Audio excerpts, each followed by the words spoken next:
তো হ্যাবিটন এই ভিডিও তোমাদের থার্ড সেমিস্টার হিস্ট্রি মাইনরের সাজেশনস দিয়ে দেবো।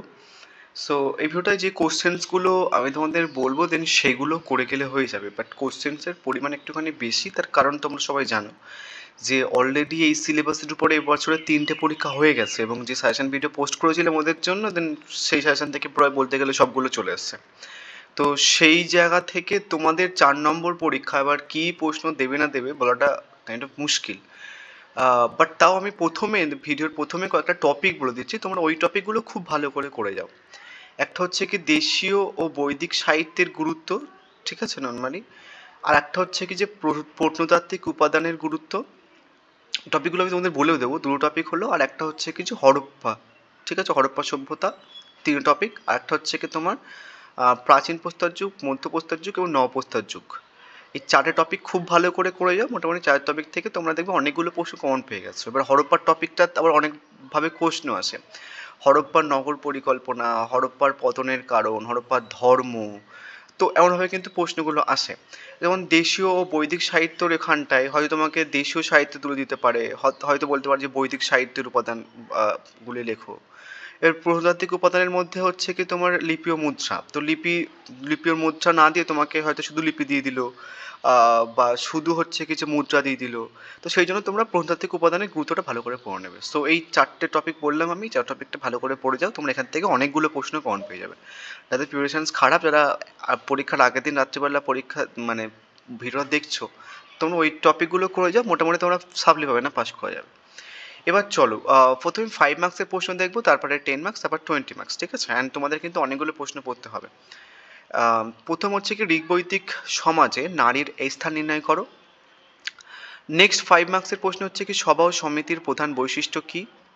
নেক্সট বৌদ্ধ ধর্মকে কেন প্রতিবাদী ধর্ম বলা হয়। আরেকটা জিনিস তোমাদের বলে দিই, যারা নোটস কিনেছিল তোমাদের ওই যে পিডিএফটা দিয়েছে আমি, ওই পিডিএফটাই করো, এক্সট্রা কোনো কোশ্চেন্স করতে হবে না।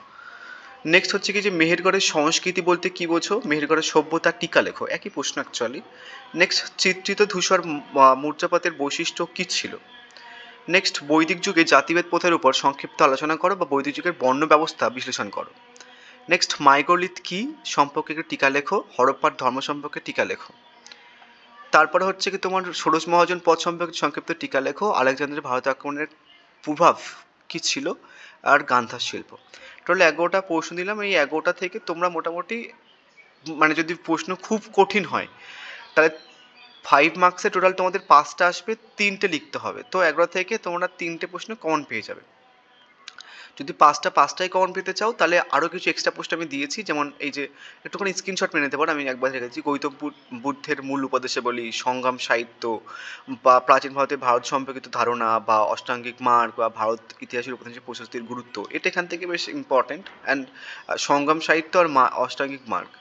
নেক্সট তামিল কাম, তা হচ্ছে কি আজীবক ধর্মটা ইম্পর্টেন্স। তো যারা ওই 11টা কমপ্লিট করে নেবে, যদি পারো তাহলে এগুলো করেছে ওই স্টার মার্ক প্রশ্নগুলো, ঠিক আছে। এবার হচ্ছে কি যে চলো আমরা 10 মার্কসের প্রশ্ন দেখবো। 10 মার্কসের প্রশ্ন তোমরা 10 মার্কসের সেকশনে যে প্রশ্নগুলো দেখছো সেগুলো কিন্তু 20 মার্কসেরও আসতে পারে। বাট 10 মার্কসের সেকশনে যে প্রশ্নগুলো আছে ওগুলো একটাও কিন্তু ছাড়া যাবে না। 20 মার্কসের কয়েকটা আমি তোমাদের বাদ দিতে বলবো, বাট 10 মার্কসের সেকশনে যে প্রশ্নগুলো আছে ওগুলো কিন্তু বাদ দেবেন। প্রথম প্রশ্ন, প্রাচীন ভারতের রচনায় দেশীয় ও বিদেশি বা বৈদিক, তোমাদের কিন্তু বৈদিক সাহিত্য বলতে পারে, বিদেশি মানে বৈদিক অ্যাকচুয়ালি। তো প্রাচীন ভারতের ইতিহাস রচনায় দেশীয় ও বিদেশি সাহিত্যের তুলনা আলোচনা করো, বা বলতে পারে দেশীয় ও বিদেশি সাহিত্যের গুরুত্ব আলোচনা করো। মানে সাহিত্য, আবার তোমাকে বলতে পারে যে সাহিত্যিক উপাদানের বিবরণ দাও। প্রশ্নটা কিন্তু অনেকভাবে আসতে পারে, বলতে পারে দেশীয় বা বৈদিক সাহিত্যের আলোচনা করো, সম্বন্ধে আলোচনা করো। আদারওয়াইজ বলতে পারে যে গুরুত্ব আলোচনা করো, আদারওয়াইজ বলতে পারে যে সাহিত্যিক উপাদানের বিবরণ দাও, এভাবে কিন্তু বলতে পারে। নেক্সট ইম্পর্টেন্ট প্রশ্ন, এই প্রশ্নটা থেকে এই প্রশ্নটা সব থেকে বেশি ইম্পর্টেন্ট তোমাদের জন্য, ধরে রাখতে পারো বিশাল ইম্পর্টেন্ট, মানে আসছে এমন একটা ব্যাপার। মগধ সাম্রাজ্যের উত্থানের পিছনে কী কী কারণ ছিল, বা বলতে পারে যে মগধ সাম্রাজ্যের উত্থানের পশ্চাতে ভৌগোলিক ও অর্থনৈতিক কারণ আলোচনা করো, বা বলতে পারে নন্দ বংশ পর্যন্ত মগধ সাম্রাজ্যের উত্থানের সংক্ষিপ্ত বিবরণ দাও। মগধ সাম্রাজ্যের সাফল্যের কারণ, ঠিক আছে, সাফল্যের কারণ আর উত্থানের কারণ একই ব্যাপারটা বলতে গেলে। তো ঠিক আছে, নেক্সট প্রশ্ন হচ্ছে কি যে তোমাদের প্রাচীন ভারতীয় ইতিহাসের পুনর্গঠনের প্রত্নতাত্ত্বিক উপাদানের গুরুত্ব আলোচনা করো, বা বলতে পারো যে লিপি ও মুদ্রার গুরুত্ব লেখো, বা বলতে পারে যে প্রাচীন ভারতের ইতিহাস চর্চা বিভিন্ন ধরনের উপাদানের তুলনামূলক গুরুত্ব নির্ণয় করো। অথবা প্রশ্নগুলো দেখেছো, আদারওয়াইজ প্রথম প্রশ্নগুলো দেখে যাবে, তারপরে বলে দাদা কি সাজেশনস বানিয়েছো, একটা প্রশ্ন কেমন আসেনি, ঠিক আছে? তো সেই জন্য অথবা প্রশ্নগুলো দেখেছো, প্রশ্নটা অনেকভাবে ঘুরিয়ে আসতে পারে, কিন্তু হয়তো তোমাকে মানে এই যে তিনটে প্রশ্ন পরপর দিলাম, এই তিনটে প্রশ্নের মধ্যে তোমার তিনটেই পাবে, সেটা তুমি 10 সেকশনে পাও, বা 20 মার্কসের প্রশ্নতে পাও, বা 5 মার্কসের প্রশ্নতে পাও। এই প্রথম তিনটে প্রশ্নের মধ্যে তোমরা পাবে, ঠিক আছে, নর্মালি। নেক্সট হচ্ছে কি যে তোমাদের পরের হরপ্পা টপিক। প্রথম চারটে প্রশ্ন তো জম্বের ইম্পর্টেন্ট, আর কিছু পড়ো আর না পড়ো, প্রথম চারটে প্রশ্ন কিন্তু পড়ে রাখবে এখানটায়। তারপর হচ্ছে কি হরপ্পা বা সিন্ধু সভ্যতার বিস্তৃতি আলোচনা করো, বা এই বৈশিষ্ট্যগুলো আলোচনা করো, বা বলতে পারো যে নগর সভ্যতার বৈশিষ্ট্য আলোচনা করো, বা হরপ্পার নগর পরিকল্পনার উপর টিকা লেখো। সো কিন্তু এই যে তুমি যখন হরপ্পার বিস্তৃত আলোচনা করছো, নগর পরিকল্পনা বলতে হবে, এবং নগর পরিকল্পনার যে বিস্তৃত আলোচনা করবে তুমি, সেটা সভ্যতার বৈশিষ্ট্যটা হয়ে যাবে। তা প্রথম চারটে প্রশ্ন তোমাকে করতেই হবে, আর বিশাল ইম্পর্টেন্ট প্রশ্ন। নেক্সট হচ্ছে কি তোমার ঋগবৈদিক যুগের অর্থনৈতিক, সামাজিক বা রাজনৈতিক জীবন। এবার তোমাকে পরীক্ষাতে বলতে পারে যে হয় ঋগবৈদিক যুগের অর্থনৈতিক জীবন আলোচনা করো, বা সামাজিক জীবন আলোচনা করো, বা রাজনৈতিক জীবন আলোচনা করো, বা একটা প্রশ্ন সেখানটায় ধর্মীয় জীবন, ঠিক আছে? তো এই চারটে জীবন ঋগবৈদিক যুগে ভালো করে পড়ে নেবে, অর্থনৈতিক, সামাজিক, রাজনৈতিক এবং ধর্মীয়। বা বলতে পারো যে পরবর্তী বৈদিক যুগের ক্ষেত্রে কি কি পরিবর্তন লক্ষ্য করা যায়। নেক্সট হচ্ছে কি ঋগবৈদিক ও পরবর্তী বৈদিক যুগে উভয় যুগে রাজনৈতিক অবস্থা কতটা পৃথক ছিল, ঠিক আছে? নেক্সট হচ্ছে কি হরপ্পা সভ্যতার পতনের সম্ভাব্য কারণ আলোচনা করো। তারপর হচ্ছে কি তোমার ঋগবৈদিক যুগে জ্যোতিরাষ্ট্রম পদ্ধতির উপর সংক্ষিপ্ত টিকা লেখো। তো এই 7টা প্রশ্ন নর্মালি হচ্ছে কি যে এই পেপারটা থেকে মাইনর, হিস্ট্রি মাইনর, কিছু করো আর না করো 7টা প্রশ্ন কিন্তু করে নেবে।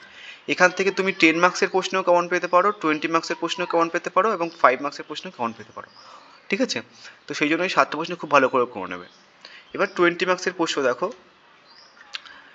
সিন্ধু বা হরপ্পা সভ্যতার অর্থনৈতিক ও ধর্মীয় জীবন আলোচনা করো, বা বলতে পারে শিল্প ও বহির্বাণিজ্য বিশেষ উল্লেখ সহ হরপ্পার সাংস্কৃতিক ও অর্থনৈতিক দিক আলোচনা করো, ঠিক আছে? নেক্সট হচ্ছে কি তোমার এই প্রশ্ন অতটা ইম্পর্টেন্ট নয়, যে আর্যদের আদি বাসস্থান সম্পর্কে অতটা ইম্পর্টেন্ট নয়, চাইলে বাদ দিতে পারো। নেক্সট ইম্পর্টেন্ট প্রশ্ন হচ্ছে কি যে মধ্যপ্রস্তর যুগের গুহা শিল্প সম্পর্কিত টিকা লেখো, বা বলতে পারে মধ্যপ্রস্তর যুগের প্রধান বৈশিষ্ট্য আলোচনা করো। নেক্সট তোমার বলতে পারে খ্রিস্টপূর্ব 6 শতকে ভারতে প্রতিবাদী আন্দোলনের সময়ের উদ্ভবের আর্থসামাজিক ও ধর্মীয় প্রেক্ষাপট কী ছিল, বা বলতে পারে বৌদ্ধ ও জৈন ধর্মের উত্থানের কারণ। দেখো প্রশ্ন কিন্তু একদম পুরো অল্টার প্রশ্ন। মানে প্রথম প্রশ্ন হচ্ছে খ্রিস্টপূর্ব 6 শতকে ভারতের প্রতিবাদী আন্দোলনের সময়ের উদ্ভবের আর্থসামাজিক ও ধর্মীয় প্রেক্ষাপট কী ছিল, বা বলতে পারে যে বৌদ্ধ ও জৈন ধর্মের উদ্ভবের কারণ। তো অ্যান্সার কিন্তু সেম।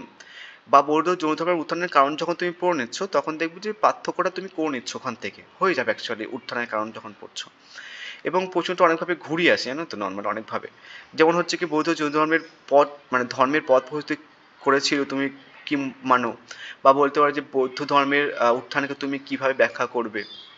তো যে কোনো একটা ধর্মের ব্যাপারটা নিয়ে উদ্ভবের কারণ বা উদ্ভবের কীভাবে ব্যাখ্যা করবে ভেবে কিন্তু প্রশ্নটা কিন্তু আসে। তো ভালোভাবে করে নেবে, কিন্তু হয়ে যাবে। নেক্সট প্রশ্ন হচ্ছে কি নবপ্রস্তর যুগের বৈশিষ্ট্য বা নবপ্রস্তর বিপ্লবের তাৎপর্য আলোচনা করো, বা বলতে পারো যে নব্য তাম্রপ্রস্তর যুগের মূল পার্থক্য আলোচনা করো, বা বলতে পারো যে নবপ্রস্তর যুগ সম্বন্ধে টিকা লেখো, বা বলতে পারো যে ভারতীয় উপমহাদেশের বিভিন্ন নবপ্রস্তর কেন্দ্রের নাম। বুঝা গেছে? এবার আর একটা প্রশ্ন, প্রাচীন প্রস্তর যুগ, ঠিক আছে?